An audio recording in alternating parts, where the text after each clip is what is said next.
जब प्रेमावेश प्रकट हो जाता है तो भगवत साक्षात्कार हो जाता है। पर प्रेमावेश प्रकट होने के पहले हमारी शरणागति पुष्ट होनी चाहिए।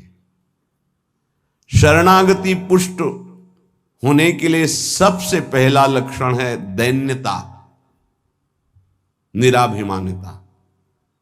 और यहां सबसे बड़ा दोष हमारे अंदर अभिमान ही है। मैं विद्वान हूं, मैं भगत हूं, मैं अमुक हूं, ऐसा। दीनता हमारे प्रभु के मार्ग में, प्रेम मार्ग में सबसे पहला लक्षण आना चाहिए। शरणागत भक्त का दैन्य स्वभाव होना चाहिए। जो जितना झुकता है वो उतना महान होता है। झुकने वाला ऐसा नहीं कि जिसके प्रति झुक रहा है वो महान है, ऐसा नहीं। जो झुक रहा है वो महान है। दैन्यता। दूसरा है निष्कपटता। हमारे प्रभु की शरणागति की पुष्टता के लिए, शरणागति के तो अलग भाव वर्णन, हमारी शरणागति पुष्ट रहे, नष्ट ना हो।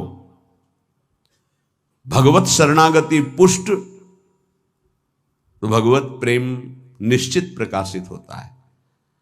उपासक को देखना चाहिए कि दैन्यता है कि अभिमान है हृदय में। दैन्यता का स्वरूप है किसी भी तरह से हमें गाली दी जाए, अपमान किया जाए, निंदा किया जाए, तिरस्कार किया जाए तो मुझे ऐसा ही लगे कि मैं ऐसा ही हूं, इसी का पात्र हूं। उसे दैन्यता कहते हैं। वाणी से हम माइक से बोलेंगे कि हम अधम हैं, बड़े नीच हैं, बड़े ऐसे हैं, ये भी दैन्यता की भाषा है।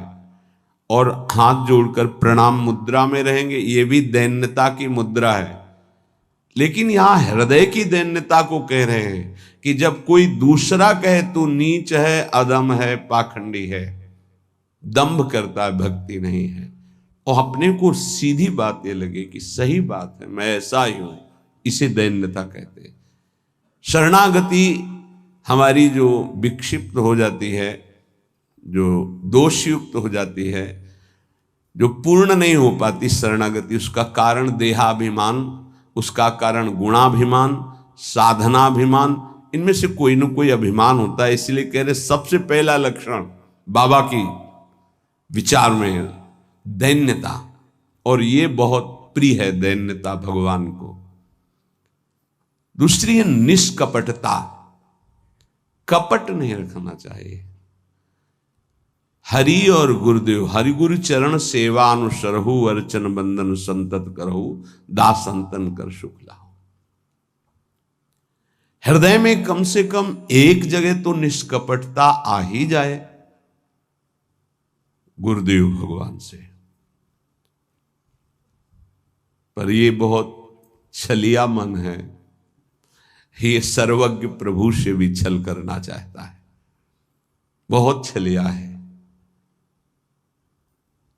अगर हमारी शरणागति का अपहरण कोई करता है तो अभिमान और कपट। दूसरा जब निष्कपटता है तो कपट अगर है तो हमारी शरणागति ढक जाएगी। मोहि कपट छल छिद्र न भावा, मेरे प्रभु कह रहे हैं। यही दरबार दीन को आदर, पक्की बात। पहला है दैन्यता, दूसरा है निष्कपटता। शरणागत उपासक के हृदय में कपट नहीं। कपट का मतलब होता है कि मुख से कुछ और बोल रहे हैं और हृदय में कुछ और है। ये कपट प्रायः अपने लोग बहुत अच्छी तरह हृदय में सजा के रखते हैं, इसीलिए शरणागति पुष्ट नहीं होती। निष्कपटता, जैसे का वैसा, बिल्कुल गुरु के सामने, प्रभु के सामने, उसमें। तीसरा सत्यता। वाणी में सत्य, हृदय में सत्य, आचरण में सत्य, सत्य धर्मयुक्त। असत्य संपूर्ण संसार के भोग और संबंध है। किसी भी संबंध और भोग में प्रियता है तो शरणागति का अपहरण हो जाएगा। सत्य श्री भगवान, नाम धाम लीला रूप प्रेमी जन, इसके अलावा सब मिथ्या। जितना कुछ देख रहे हो परिणाम देखा जाता है, परिणाम में सब झूठा। चौथा, सर्व समर्पण। सर्व शब्द लगा हुआ है, तन मन प्राण एक एक वृत्ति केवल अपने शरण की तरफ। यहां सर्व समर्पण नहीं होता, समर्पण होता है पर सर्व समर्पण नहीं होता। सर्व समर्पण कुछ हमारी पर्सनल वृत्तियां हैं, कुछ हमारी शर्तें हैं, कुछ हमारा है, तो सर्व समर्पण नहीं।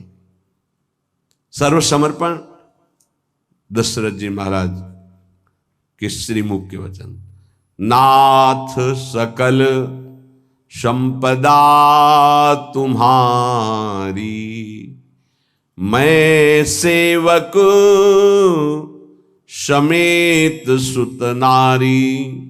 सर्वस्व आपका प्रभु। जहां कहीं शरणागति पुष्ट पाई गई तो सर्व समर्पण वाले की, वो चाहे राजा ही क्यों न हो, महाराज शिवाजी, वीर शिवाजी, समर्थ गुरु रामदास जी, सर्व समर्पण। पीपा जी सर्व समर्पण। कैसा शरणागति पुष्टता का ये लक्षण, सर्व समर्पण। पीपा जी महाराज राजभाव में अपने सब राजवैभव के साथ गुरुदेव श्री रामानंदाचार्य जी के, तो वहां तो पार्षद खड़े रहते थे, सहज में ऐसे थोड़ी मिल सकते हैं आप जाके। प्रार्थना की, कह दो कि महाराज पीपा जी आए हैं और स्वामी जी के चरणों के दर्शन करना चाहते हैं, जाके सूचना दी, जाके कह दो कि हाँ राजा महाराजाओं की कोई आवश्यकता नहीं। स्वामी जी साक्षात भगवान का स्वरूप रामानंदाचार्य जी आए और उनका महाराज का आदेश है कि हाँ किसी राजा महाराजा की जरूरत नहीं। तो उनको लगा मेरे से कोई गलती हो गई। अच्छा, समस्त राज सैनिकों को, राज पोशाक को, सब, और एक साधारण को कहा कह दीजिए कि नीच पीपा दर्शन करना चाहता है श्री चरणों के। अधम पीपा स्वामी जी से कहा, स्वामी जी ने कहा कह दो यहां खड़े खड़े क्या करता है, वो समीप में कुआं है वहां गिर जाए। आए और कहा आदेश है स्वामी जी का, वो समीप में कुआं है वहां आप जाकर के गिर जाइए कुएं में। जो आज्ञा। स्वामी जी बिल्कुल नजदीक पहुंच रहे कुएं के। स्वामी जी बिल्कुल अब पहुंच गए हैं, अगला कदम रोक दो, रुक जाओ, वापस आ जाओ। स्वामी जी निकल के आए, दर्शन दिया, जाओ हम स्वयं आएंगे तुम्हारे नगर में, फिर तुम्हें मंत्र और विरक्तता सब प्रदान कर। महापुरुष बना दिया। पीपा जी का पावन चरित्र है, सर्व समर्पण। प्राण समर्पित है, कुएं में गिर जाओ, मतलब तन प्राण सर्व। पहले में राज धन वैभव, बड़ा शरणागति का महामहिम स्वरूप है। ये समर्पणता तो हम दिखाते हैं, लेकिन सर्व समर्पणता नहीं। कुछ अपना है, कुछ आपकी बात मान लेते हैं, इसीलिए वो खिचड़ी बनी रहती, शरणागति नहीं हो पाती। जब उपासक के हृदय में अपना अस्तित्व रहता है तो उसको भक्ति नौटंकी नाटक नजर आती है। अपनी वासना की पूर्ति, अपनी इच्छा की पूर्ति के लिए वो भगवान की उपासना को नाटक समझने लगता है। अगर अपनी वासना, अपनी इच्छा, इसका त्याग कर दिया जाए तो भक्ति का परिचय मिलता है। प्रायः बड़े बड़े महाभागवतों के घर वाले ही, परिवार वाले ही उनको नहीं समझ पाए और उनका तिरस्कार करें। इस बात के लिए वो जैसा चाहते हैं वैसा आप चलिए, उनको जितना पसंद है आप कीजिए। जैसे कुछ भक्तों को कि हमको पूरी रज लगाना पसंद नहीं, बस हल्का सा तिलक लगा लीजिए, क्योंकि आपने गुरुमंत्र लिया इसलिए तिलक लगा लीजिए। ये जरूरी है पूरा मुंह में थोपना, क्योंकि तुम्हारी दृष्टि नहीं है ना, तुम रज पसंद नहीं करते, गाल गोरे पसंद करते हो। ये पसंद कर। ये चमड़ी कब तक रहेगी? नष्ट हो जाएगी। न तुम्हारी रहेगी न जिसकी देख रहे हो उसकी रहेगी। पतन हो जाएगा। जिन जिन भक्तों का विरोध किया उनका पतन हो गया। ये सर्व समर्पणता भक्ति में जब साधक चलेगा तो अपने आप आ जाएगा। उसको किसी की कोई परवाह नहीं रहती। अपनी भक्ति में कहीं वो आंच नहीं आने देगा। जीवन की बाजी लगा दी है, अनंत जन्मों से बिगड़ी बात को बनाने चले हैं। तो हम ये देखते हैं कि देवता परिवार वालों की बुद्धि में बैठ करके उसको शरणागति से भ्रष्ट करना चाहते हैं। बस जैसा हम कहें वैसा तुम्हें चलना है। अब भी तुम अपना अधिकार रखते हो। भगवान की कृपा मनाओ कि अभी तुमको कुछ मान रहे हैं, इसलिए सुन रहे हैं वो भक्तजन। और ना माने, केवल प्रभु को माने, तो रत्नावती जी ने मूड मुड़ा लिया और खिलाफत में बैठ गई उनकी आज्ञा के खिलाफ। राजन आज से त्यागती हूं, इस महल में प्रवेश नहीं करूंगी, केवल श्री भगवान का आश्रय लेकर संतों के बीच में रहूंगी। जो बिगाड़ना है बिगाड़ लीजिए। आखिरकार साष्टांग दंडवत और चरणों में गिरना पड़ा पूरे चरित्र के बाद। तो बहादुरी तो तुम्हारी इसी बात की है कि अपने प्रभु के चरणारविंद में आपने अपनापन का दान कर दिया। अब प्रश्न नहीं खड़ा होता। तुम साधना का स्वरूप क्या जानते हो? अरे चित्त प्रभु में लगा है, पूरा दिन हो गया उठे ही नहीं आसन से। भगवदाकार वृत्ति है आसपास सब। बड़े सिद्ध महापुरुष की बात कह रहे हैं, पूज्य श्री श्रीधर बाबा। इतनी रज होगी पूरे सिंहासन में, इतनी ऊंचाई से, क्योंकि परिक्रमा नजदीक काली दे के। अब उनको शरीर की शुद्ध नहीं तो कब वो रज पूछे। मच्छरदानी लगी थी, मच्छर क्या पूरा हाथ चला जाए, और 10-5 छिपकली उस मच्छरदानी में चिपकी रहती थी। बस ऐसे घुस गए अंदर, बस पूरा कमरा कहीं जाला, कहीं ये कहीं वो। जब बाबा इसे साफ, अरे नहीं भाई चलो तुम बाहर ऐसे रहने। जहां उनकी स्थिति है, कभी कभी ऐसी स्थिति देखी है कि जो वाणी से नहीं बोल सकते, ऐसी अनिर्वचनीय स्थिति। आंखों से अश्रुधारा, शरीर कांप रहा सैया पे, छूने की हिम्मत नहीं, चरण चापने गए, होश ही नहीं बाबा को, ओठ फड़फड़ा रहे। कैसी भगवदाकार एकदम स्थिति। जब उपासक चित्त प्रभु से जुड़ेगा तो ये सब अच्छा नहीं लगता। बढ़िया संगमरमर, बढ़िया सैया, बढ़िया नहीं खान पान ते भावे है, नहीं कोमल वसन सुहावे है, सब विषय लगे ते खारा है, हरियासिक का मग न्यारा है। क्या चल रहा है? ये दिमाग क्या कह रहा है? हर भाव हमारा केवल लौकिकता से जुड़ता है। भजन को क्या जाना है? लौकिकता सिद्धांत को भजन माना जाता है। इसीलिए यहां शरणागति की ये अलग कोटि से वर्णन कर रहे हैं बाबा। नहीं, नवधा भक्ति का जो वर्णन होता है ना, उसमें श्रवणम कीर्तनम स्मरणम, शरणागति को बचाने की बात, पुष्ट करने की बात, पूर्णता की बात। 5वां सर्वाधारता। कोई भी हो, सबका आधार भक्त बन जाता है, घोर विषयी को भी रास्ता दे देता है। चलो ऐसे चलो भगवान के मार्ग में।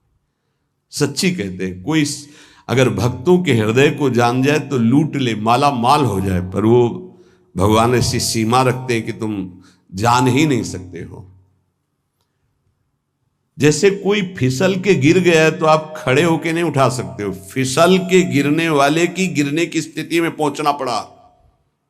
वैसे ही झुक के, वैसे ही गिर के, फिर उसे उठा करके फिर खड़ा किया गया।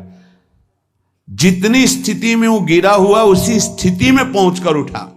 उसको क्या जरूरत है झुकने की? जिसने अपने जीवन में कभी भोगों को, विषयों को, संसार को, गृहस्थ को स्वीकार ही नहीं किया, वो तुम्हारे बीच में घुसकर तुम्हें पकड़कर जहां तुम हो वैसी स्थिति से उठाकर ऊपर खड़ा कर रहा है। अगर तुम सही उपासक होते तो दृष्टि मात्र से तुम्हारा उद्धार हो जाता, लेकिन तुम उस बात को नहीं समझते हो, इसलिए ये सब व्यवहार अपनी स्थिति से उतर कर और झुक कर तुम्हारे समान बनकर तुमको उठाया जाता है। सर्वाधारता उस नहीं समझ पाओगे। काम से, स्नेह से, भय से, क्रोध से, द्वेष से, किसी भी तरह से वो जुड़ जाए केवल तुम्हारी वृत्ति उनसे, वो संभाल करके उठा करके सच्चिदानंद में जोड़ देंगे। चाहे भगवान से जुड़े या भगवत प्राप्त महात्मा से, भगवत प्रेमी से जुड़े, वहीं पहुंचा देंगे। नंग धड़ंग शराब पिए हुए गंगा जी में खड़े हैं, उपद्रव कर रहे हैं, नारद जी महाराज के सामने अभद्र स्वरूप में खड़े। ये पशुता तुम्हारे अंदर केवल धन वैभव के अभिमान से आई है। तुम कुबेर के पुत्र हो, ये हालत तुम्हारी। जाओ, मैं तुम्हें शाप देता हूं, तुम वृक्ष योनि को प्राप्त हो जाओ। लगा ना कि महात्मा बहुत कड़ुआ स्वभाव प्रकट कर दिए, बहुत करुणा कर दी। हालत क्या थी, पहुंचा कहां दिया। वृक्ष तो बनो पर नंदालय के, जाओ तुम्हें सच्चिदानंद भगवान का दर्शन, संभाषण और स्पर्श प्राप्त हो, जो बड़ी बड़ी साधनाओं से नहीं प्राप्त होता। और नारद जी ने शाप दे के प्राप्त करा दिया। दामोदर गोविंद भगवान के उदर में बंधा हुआ उखल है, घसीटते हुए वहां जाते हैं, यमलार्जुन के बीच में फंसा देते हैं, मारते हैं अखिल शक्तियों के स्वामी। जरा सा झटका, उखड़कर दोनों वृक्ष गिर जाते हैं। उनसे दिव्य रूप धारण करके यही प्रकट होते हैं जो यमलार्जुन बने हुए थे। नलकुबर मणिग्रीव शायद ऐसा नाम है। भगवान का दर्शन, संभाषण, स्पर्श, साप दे दिया तो ये प्राप्त हुआ। विचार करके देखो, समझ में नहीं आता। जीव को समझ में नहीं आता कि हमारे ऊपर कितनी कृपा है। सर्वाधारता इस शरणागति की पुष्टता का लक्षण है। वो सबका आधार बन जाता है। जैसे हमारी सबकी आधार भूमि है, ऐसे वो भक्त बन जाता है। रखो मेरे ऊपर पैर, निकल जाओ भगवान की गोद में जाओ। वो इस उदारता को, इस कृपा को इस साधारण जन नहीं जानते, अवहेलना करते हैं। एक एक वृत्ति तुम्हारी संभालने के लिए हमारी श्री जी की भक्ति तैयार है। एक एक वृत्ति को तुम्हें रोना नहीं आया कि हमारे ऊपर कितनी कृपा है। बहुत कृपालु शरणागत जन होते श्री जी के। जैसे श्री जी का स्वभाव तो वही अंश में उतरता है उनके जनों में। सर्वाधारता, सबके लिए आधार भूमि बनने के लिए तैयार है। छठवां, पूर्ण विश्वास अपने इष्ट पर। जैसे राम काज के लिए लंका में प्रवेश कर रहे हैं हनुमान जी महाराज, घोर निशाचरी स्थिति है लंका में। अब एक महाभागवत तो बहुत, जे भी प्रवेश कर रहे हैं तो पहले श्री राम जी का स्मरण करके अपने हृदय में भगवान को देखकर हृदय में स्मृति बसा के प्रवेश करते हैं। क्या भाव? प्रविश नगर की जय सब काजा, हृदय राख कौशलपुर। जब किसी भी साधक या किसी से भी भगवान का निज जन उसे उठाने के तो पहले प्रभु जा रहे हैं, बहुत फिसलन है नाथ, पकड़े रहना। जैसे कोई डूब रहा है उसको निकालने जा रहा है, प्रयास करेगा, लेकिन वो जो डूब रहा है वो प्रयास करेगा उसको डुबोने का, क्योंकि वो सांस लेना चाहता है। ऐसे ही जो काम में डूब रहा है, क्रोध में डूब रहा है, मोह में डूब रहा है, नाना प्रकार के भोगों में डूब रहा है, उसको निकालने के लिए जाओगे, वो पहले तुम्हें उसमें डुबोने की कोशिश करेगा। तुम्हारे अंदर काम, तुम्हारे अंदर क्रोध, तुम्हारे अंदर लोभ, क्योंकि उसी वृत्ति से वो अपना भाव स्वीकार करेगा। तब श्री जी से पहले बात होती, श्री जी, हे प्रभु, हे प्रियाजू, बहुत फिसलन की जगह में आपकी सेवा कार्य होने जा रहा है। उस जीव को पकड़कर उसकी वृत्ति को आप तक, स्वामिनी आप पकड़े रहना, आप ऐसे पकड़ो, हम ऐसे पकड़ते हैं, तब हो सकता। अगर आपने छोड़ दिया तो बहुत फिसलन में है, गिरने की संभावना है। पूर्ण विश्वास दृढ़, मेरी स्वामिनी इसका मंगल करके रहेंगी। सातवां, सर्वाराध्यता, ऐसा भाषण, ऐसी चेष्टा, ऐसा व्यवहार कि वो सबके द्वारा पूजनीय बन जाए। ये शरणागति का सातवां लक्षण, सर्वाराध्यता। उपासक का ऐसा स्वभाव, ऐसा व्यवहार, मृदुता कि सब उसकी आज्ञा का पालन करने लगे। ऐसी इस शरणागति की पूर्णता का स्वरूप सर्वाराध्यता। हंसी बोले बहुमान दे, सर्वाराध्यता ये उनका गुण होता है। नहीं नहीं कोई बात नहीं, आप ऐसा शांत हो जाइए, आप कोई बात नहीं। बहुत सावधान। शरणागति कोई खिलवाड़ नहीं, और शरणागति हो गई तो सब पूर्ण हो गया। अखिल लोक चूड़ामणि भगवान शरणागत के अधीन हो जाते, अहम भक्त पराधीन हो। आठवां है अनन्यता। अपने इष्ट की, कल एक उपासक की परीक्षा का समय आता है, छमाही सालाना चर्चा हो।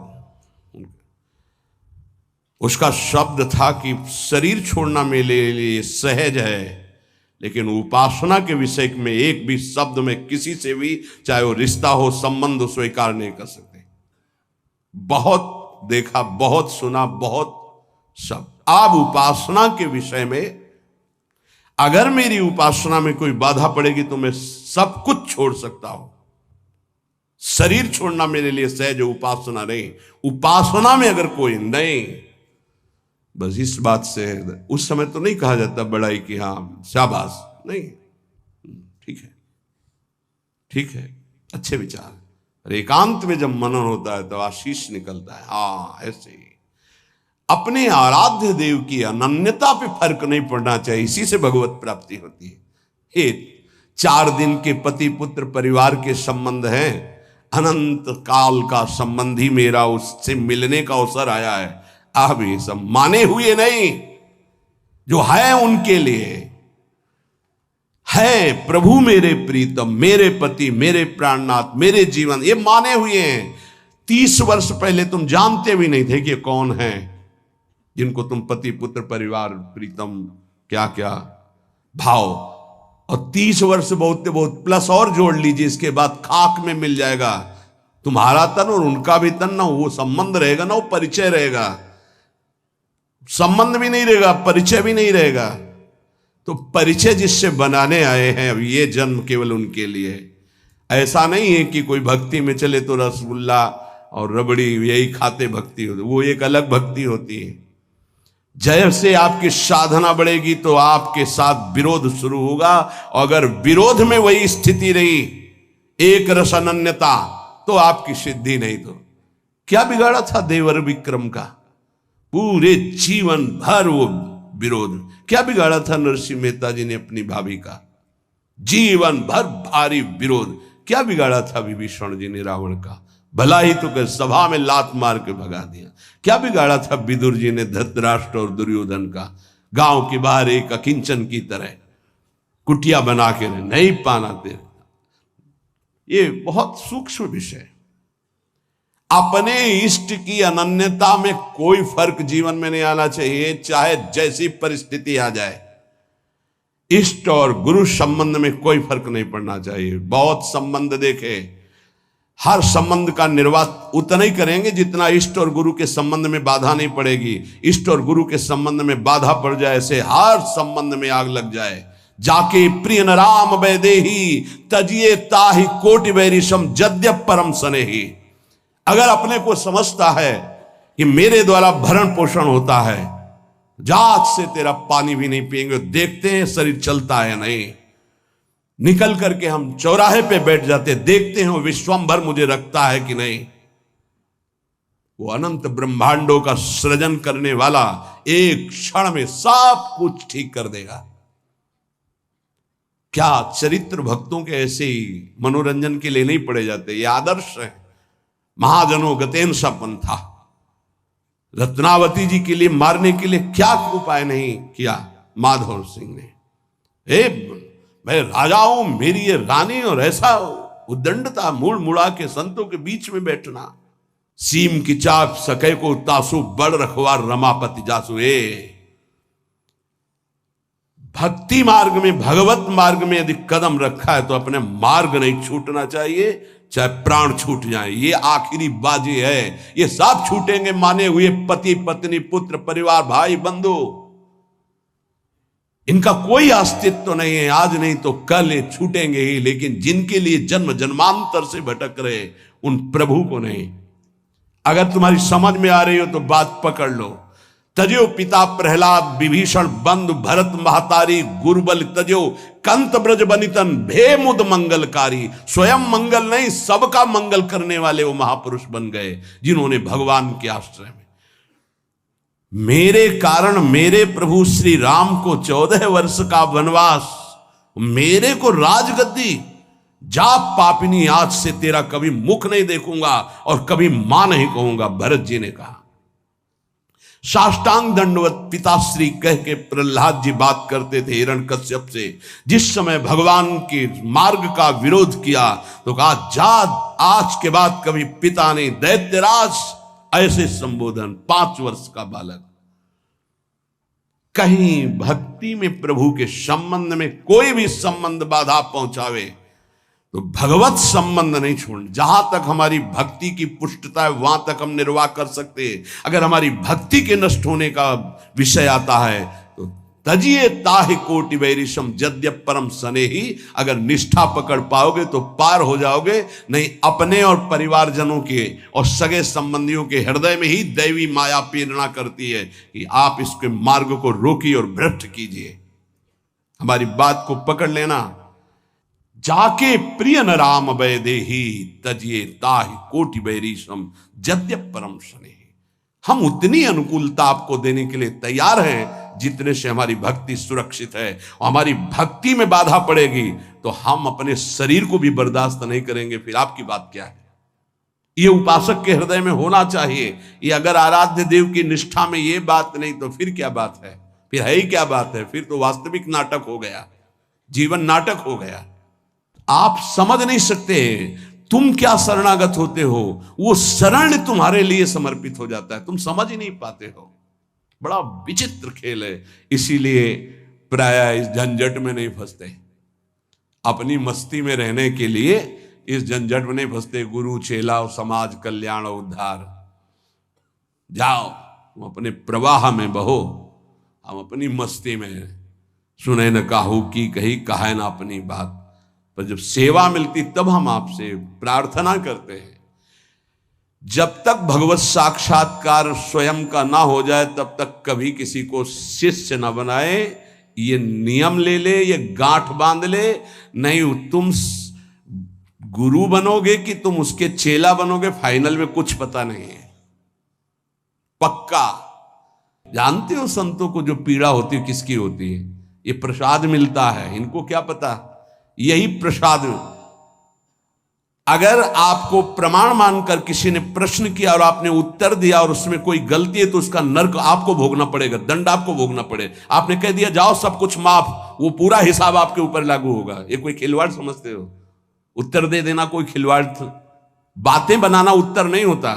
महाराज आज तक जो कोई बात नहीं, तुम छोड़ो, राधा राधा जपो, आगे बढ़ो, वो हम देख लेंगे।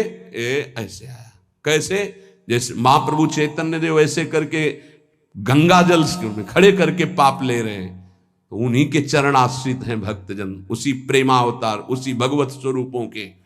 आप क्या जानते हो इस रास्ते? जो आज तुम चैन से मुस्कुराकर बात करते हो तो तुम्हारे जीवन में कुछ ट्रांसफर हुआ है। तुम्हारा उधर और उधर का उधर। अगर जान जाओ तो रोते रहोगे कि हम पर कितनी कर, फिर भी हम उनकी अवहेलना करते हैं। सच्ची कहते हैं कि हमारी बड़ी दुर्दशा है हम लोगों की कि हम ऐसे गुरुजनों का, ऐसे कृपालु आराध्य देव की कृपा की अवहेलना करते हैं। वो कृपा पे कृपा करते जा रहे हैं, हम उनकी अवहेलना पे अवहेलना करते चले जा रहे हैं। वो समेट करके आपको इसी जन्म में भगवत प्राप्ति करना। आप फैलाकर अनेक जन्मों के लिए इतिहास रचना चाहते हैं। बड़ा विचित्र खेल, बहुत विचित्र खेल। इसीलिए जो चतुर सुजान होते हैं वो इस गुरु चेला के संबंध में नहीं फंसते। हमारी सामर्थ्य नहीं प्रभु, किसी और को बनाइए, राधा राधा राधा। प्रभु भगवान की लीला होती है, ये जो सेवा मिलती तो सामर्थ्य देते, उन्हीं का कृपा प्रसाद। पर हम इतना जरूर कहते हैं, जब तक भगवत साक्षात्कार ना हो जाए तब तक किसी को शिष्य ना बनावे। पक्की बात, शिष्य बनाना कोई मजाक नहीं है। हरे शिष्य धन शोक न हरे, सो गुरु घोर नरक मा परे।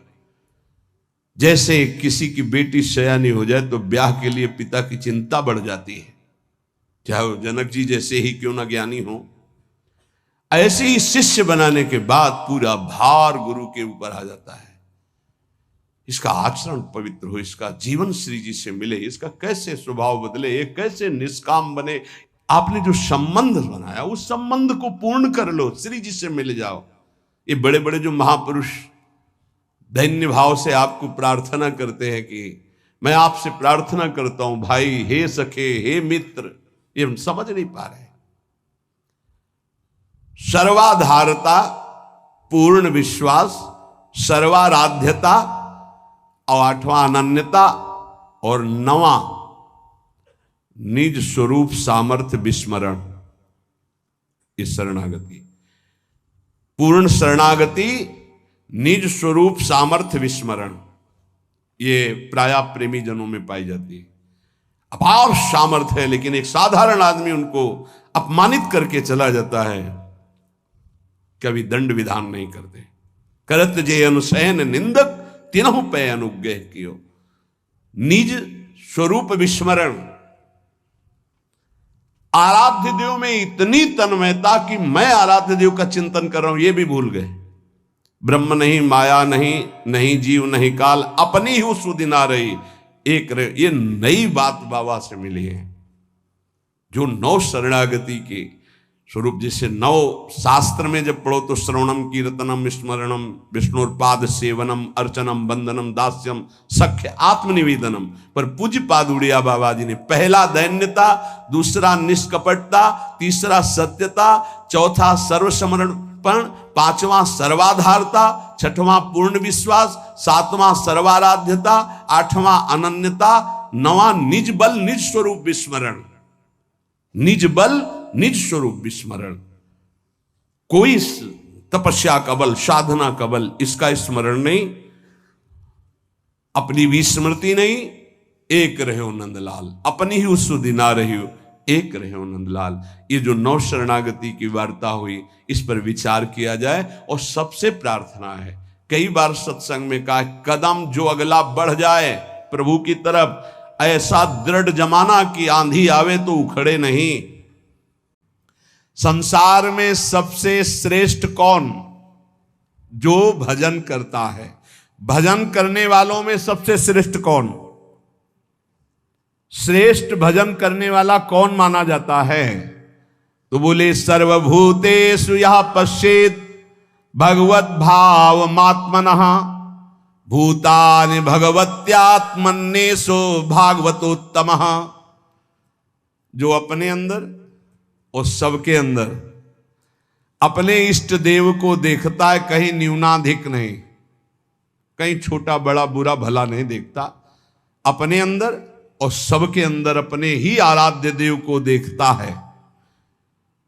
चाहे प्राणी हो, चाहे पदार्थ हो, सब में मेरा प्रभु विराजमान है।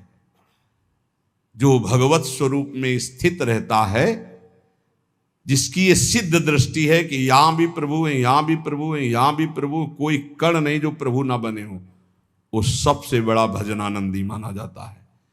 श्रेष्ठ महान भागवत कौन? भगवत्यात्मन्येषु भागवतोत्तमः। उत्तम महाभागवत वो जो अपनी आत्मस्वरूप प्रभु और सर्वत्र प्रभु विराजमान है, ऐसा अनुभव करते हुए भजन कर रहा है। सब में मेरे प्रभु विराजमान, यहां भी बाहर भी सब जगह प्रभु विराजमान। गृहीत्वापीन्द्रियैरर्थान् यो न द्वेष्टि न हृष्यति विष्णुर्मायामिदं पश्यन् स वै भागवतोत्तमः। वो सबसे बड़ा महाभागवत है जो इंद्रियों के विषय आए, अनुकूल विषय में हर्षित नहीं, प्रतिकूल विषय में शोकित नहीं। इच्छा के प्रतिकूल आया, समय परिस्थिति विषय व्यक्ति तो द्वेष नहीं, अनुकूल आया तो हर्षित नहीं। ये सब भगवान की माया है, ऐसी दृष्टि बनी रहती है। अनुकूलता में हर्षित नहीं, प्रतिकूलता में शोकित नहीं, चाहे व्यक्ति, वस्तु, स्थान, परिस्थिति। अनुकूल व्यक्ति आया कोई हर्ष नहीं, प्रतिकूल आया गाली दे रहा, अपमान कर रहा, कोई शोक नहीं। ये भगवान की माया है। लेकिन भगवान तो सब में समरूप से विराजमान है, उसकी ये सिद्ध दृष्टि बनी रहती है कि हमारे भगवान की माया है। इसलिए निंदा में, स्तुति में, मान में, अपमान में, अनुकूलता में, प्रतिकूलता में जो सदैव एक रस रहकर भजन करता रहता है वही उत्तम महाभागवत है। देहेन्द्रिय प्राण मनो धियाम यो जन्माप्यक्षुद्भय तर्ष कृच्छैः संसार धर्मैः रविमुह्य मानः स्मृत्या हरेर्भागवत प्रधान। वो भगवत भक्तों में सर्वश्रेष्ठ भागवत धर्म है जो जन्म, मृत्यु, भूख, प्यास, श्रम, कष्ट, भय, तृष्णा इनको जीत चुका है। महाभागवत कौन है? अब जन्म का कोई भय नहीं रहा। क्यों? यदि मेरा जन्म होगा तो मेरी प्रिया जो मेरे साथ होंगी।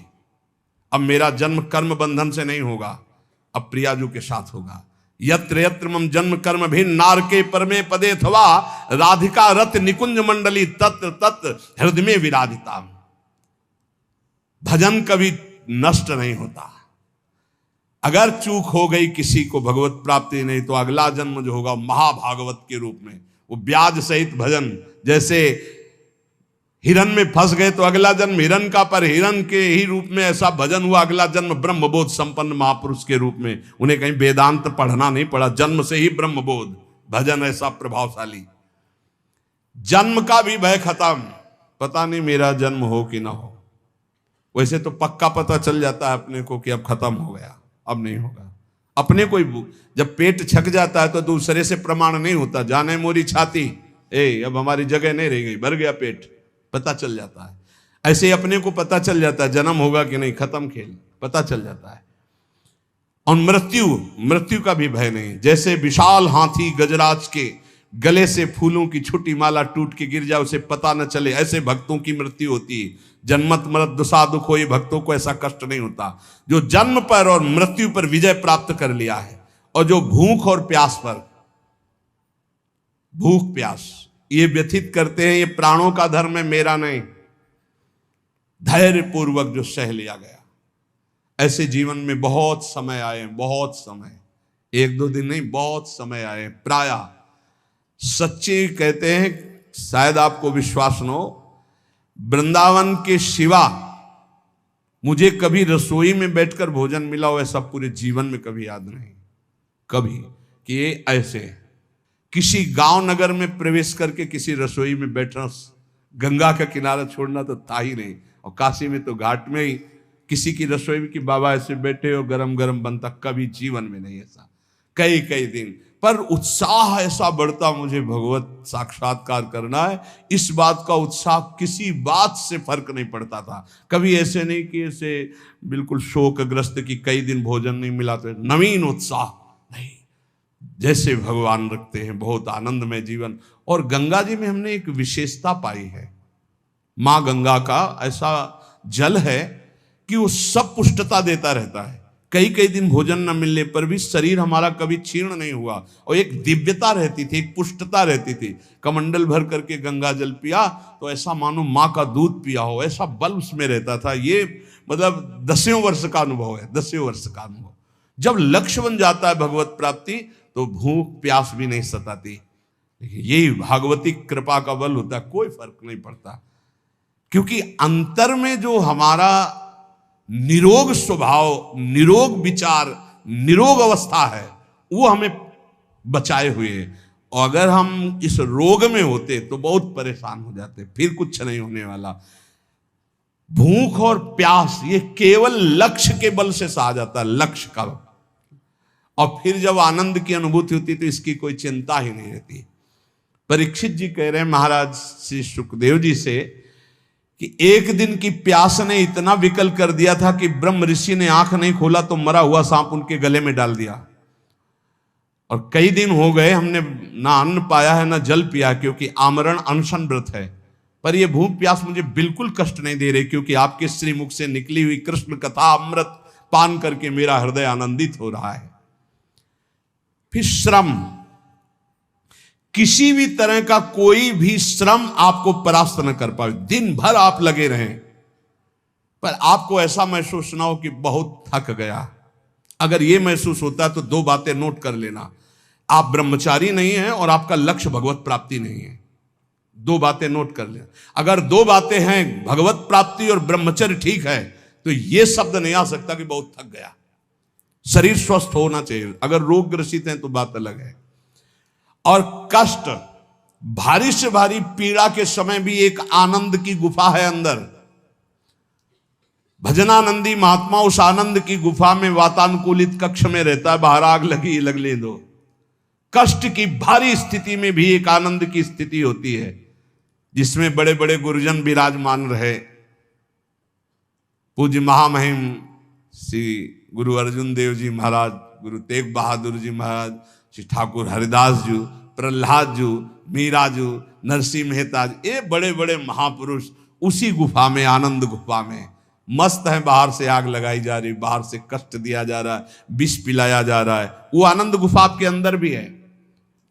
उसका दरवाजा खोल लीजिए, वो दरवाजा खुलता है नाम जप से। जब पहले पाप नष्ट हो, ज्ञान प्रकाश हो, अंधकार हटे, तो ही आपको दरवाजा मिल जाएगा। सोई अंदर चले जाइए, अपने स्वरूप में आ जाइए, कोई भय नहीं। नैनम छिंदंत शस्त्राणि नैनम दहति पावका न चैनम क्लेदयन्त्यापो न शोषयति मारुता। ये आपका स्वरूप है, कोई कष्ट आपको छू नहीं सकता।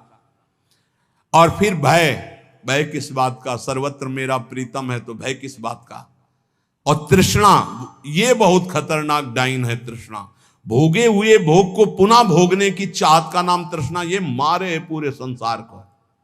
भोग भोग के मरने लायक हो गए, फिर भी भोग।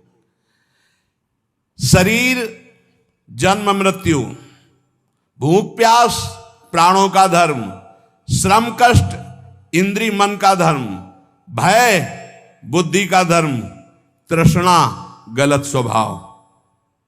तुम कहीं हो ही नहीं प्यारे, क्यों परेशान हो? हट इनसे, साक्षी बन, दृष्टा बन इनका। पर ये दृष्टा गुरु कृपा से ही बना जा सकता नहीं। दृष्टि और दृष्टा सब घसीट लेगी माया, बहुत विचित्र है। दृष्टा बने हुए भोग करोगे और कहोगे हम दृष्टा है, फिर नरक भी मिलेगा, तब भी बने रहना दृष्टा। जो पुरुष, देखो ध्यान दीजिए, जो खास बात है, संसार धर्मई रवि मुह्यमानः स्मृत्या हरेर भागवत प्रधाना। जो भगवान के नाम की स्मृति में इतना डूबा हुआ है कि इन सब का कोई प्रभाव उसे परास्त नहीं कर पाता, वही मां भागवत है। जन्म मृत्यु भूख प्यास श्रम कष्ट भय तृष्णा, किसी का प्रभाव नहीं। राधा राधा राधा। न काम कर्म बीजानाम यस्य चेतसि संभवः वासुदेवैक निलयः स वै भागवतोत्तमः। जिसके मन में किसी भी नवीन भोग भोगने की इच्छा नहीं है, जो कर्म प्रवृत्ति उनके बीज वासनाओं का नाश कर चुका है, जो एकमात्र भगवान के चिंतन में निमग्न रहता है, वो महाभागवत है। किसी भी भोग, अंदर खुद पूछो क्या चाहिए, जब कुछ उत्तर ना मिले, जाहे न चाहिए कबों कुछ नहीं, ना उत्तम ना धम न सत ना सत, शांत, कुछ नहीं चाहिए। ये कब होता है? भजनानंदी महात्मा भजन में तृप्त रहता है, उसे कोई चाह नहीं रहती। जो एकमात्र भगवान में निवास करता है, भगवदानंद में, कोई नवीन भोग भोगने की इच्छा नहीं, कोई कर्म प्रवृत्ति का बीज ही नहीं, क्योंकि अब कुछ चाहिए ही नहीं। सब कर्म होते हैं कामना से, कामना से कर्म, कर्म से बंधन, फिर कामना, यही चक्र चलता रहता है। जो निरंतर भजन में इतना डूबा हुआ है कि कोई वासना नहीं, कोई इच्छा नहीं, कोई कर्म प्रवृत्ति की चाह नहीं, वो भगवत प्राप्त महाभागवत है। नयस्य जन्म कर्माभ्याम न वर्णाश्रम जाति भी सज्जते स्मिन्नहम भावो देहे वै सहरे प्रिया। जो इस शरीर अभिमान से मुक्त हो चुका है, अपनी जाति कुल धर्म आदि का कोई अभिमान नहीं, सत्कुल में जन्म लेना, तपस्या, कर्म, वर्ण, आश्रम, इन सब के अहंकार से जो रहित है, निश्चय वो भगवत प्राप्त महात्मा भगवान का महाभागवत है। न यश स्वपर इति वित्तेष्वात्मनि वाभिदा सर्वभूत समः शान्तः स वै भागवतोत्तमा।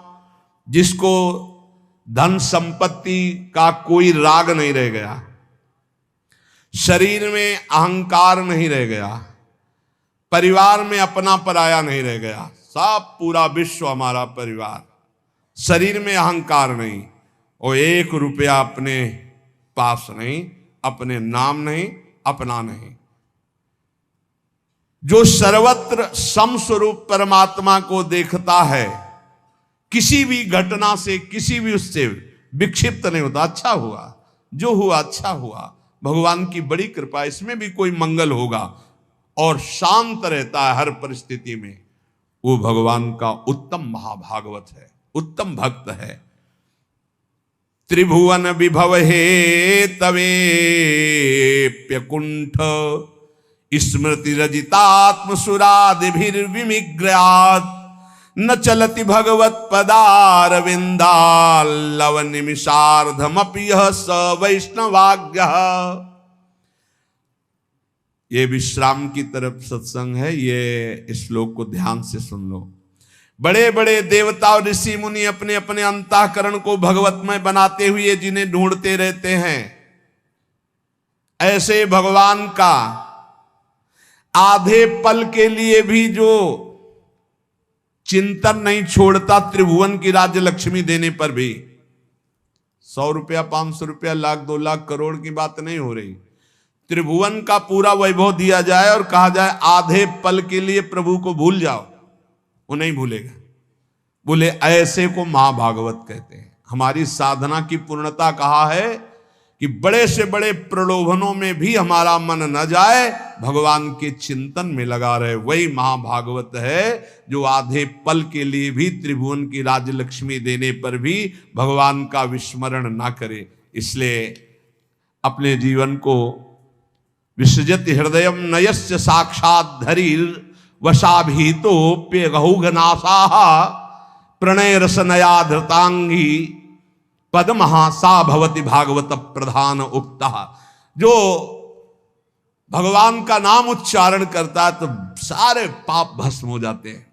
अगर ऐसे बोले राधा, अपने लोग जो जय जय श्री राधे बोलते, दूर तक जब नाम ध्वनि जहां भी जाएगी, वैसे आप जहां गांव घर में भी निवास करते हो, 3 बार तो जोर से चिल्ला के बोला ही करो जय जय श्री राधे। भले वो कहेंगे बड़ा भगत है, बड़ा ढोंगी है, लेकिन उनके भी कान में राधा नाम पड़ेगा तो उनका कल्याण होगा, तो उसका तुमको और पुण्य मिलेगा। भक्त जानते हो क्यों धनी हो जाते हैं? क्योंकि जब सबसे नाम कीर्तन करवाते तो सबका मंगल होता है, तो उस मंगल का उनको भी मंगल प्राप्त होता है। ये भी ध्यान रखो। ओ लौकिक उदाहरण में जैसे बीमा कंपनी में है ना, तो बीमा करवाओ, तो जो बीमा करवाने आते हैं वो फ्री नहीं होते, वो हाथ जोड़ते हैं, करवाते हैं, तो उनको भी उनको परसेंट मिलता है। ऐसे ही इसमें भी है, इस कंपनी में भी आप जितने को नाम जपवाओगे उसका परसेंट आपको मिलेगा। ये करो, बहुत बढ़िया धंधा है। रुपया के लिए मत कर लो, मान सम्मान के लिए नहीं, अपने प्रभु को प्रसन्न करने। 5 लोगों से बुलवाया, ए भाई राधे राधे। पागल है क्या? नहीं बोलो राधे राधे, नहीं बोलेंगे तो 4 बार सुना तो दिया, हमारा प्रॉफिट हो गया।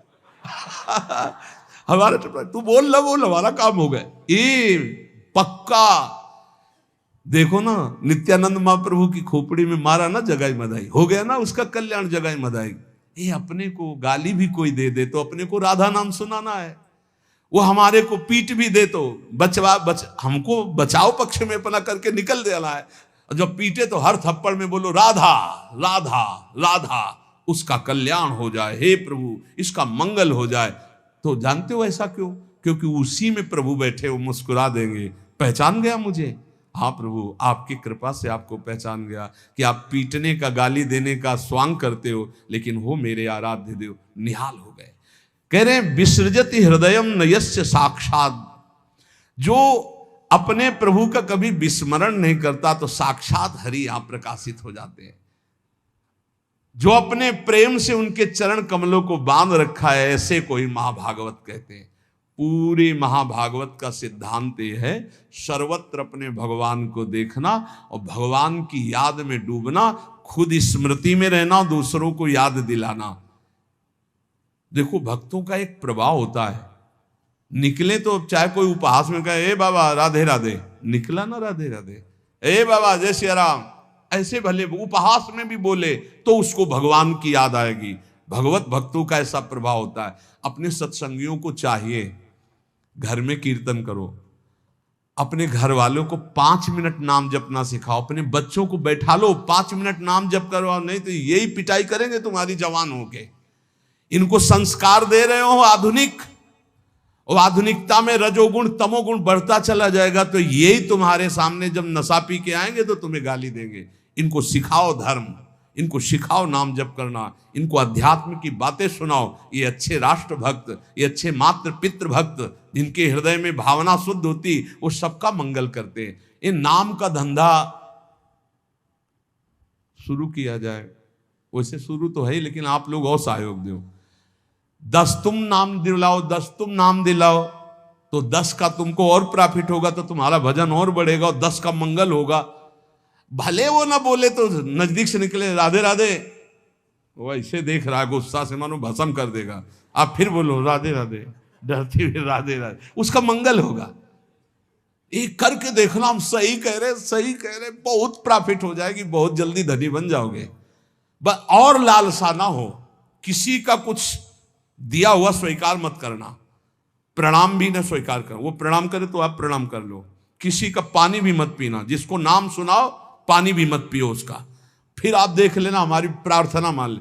और एक आपको गुप्त बात, यदि कोई मरणासन में कहीं आस पड़ोस में कोई जीव जंतु या मनुष्य मर रहा हो, पशु भी मर रहा हो, तो आसपास गए और नजदीक जाके राधा राधा राधा उसके कान के समीप सुनाया, चल दिया, पक्का समझना इसकी बराबरी त्रिभुवन में कोई पुण्य नहीं है। मरणासन पुरुष को भगवान नाम सुना देना, इससे बड़ा कोई पुण्य नहीं। उस जीव का निश्चित मंगल हो जाएगा, क्योंकि अब वो मरने की स्थिति में जा रहा है, अब उससे कोई पाप होने वाला नहीं, और आपने नाम सुना दिया, उसको भगवत प्राप्ति होगी, तो आप पर विशेष भगवान की कृपा होगी, आप प्रियालाल के विशेष लाडले बन जाएंगे। इसलिए खुद नाम जप करें और औरों को नाम स्मरण कराएं।